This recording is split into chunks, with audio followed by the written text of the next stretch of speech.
Hello everyone and welcome back to Kanen Coffee. Here we have this beautiful grinder. I'm not sure which brand it is, but it looks like a Zacconi grinder. It has the same motor and a couple of same parts. So for this grinder, it was rocky because it wasn't grinding at all. And when we tested this grinder, we were able to grind a couple of beans, and we noticed that the hopper was just hopping all the way around of the grinder, and it was almost coming out of the grinder itself whenever it was running beans. So we had to replace this one in order to fix that. Once we fix this, we also deep clean everything inside as well and make sure everything was not with coffee grounds or any old coffee grounds or any in there. So we deep clean everything on this grinder, and once we put it back together, the power switch died on us.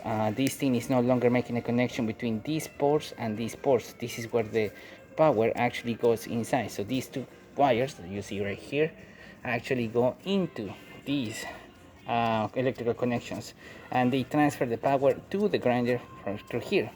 And they were no longer doing that. Whenever you would press in the switch, these things were not connected, so we had to replace the switch. We replaced it with one of these switches, not the same one with the LED light. So if that's an issue, please let us know.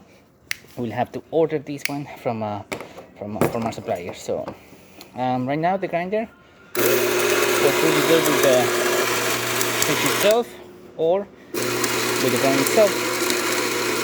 I already calibrated this grind to be a little bit more finer, but it probably needs to be a little coarser or finer depending on what kind of machine that you have. So as you can see, it's just grinding really good, not hopping anymore, and just working perfectly the way it's supposed to. So thank you so much for the Burr and Kanen coffee. Please subscribe to our channel for more content every day, and thanks for watching.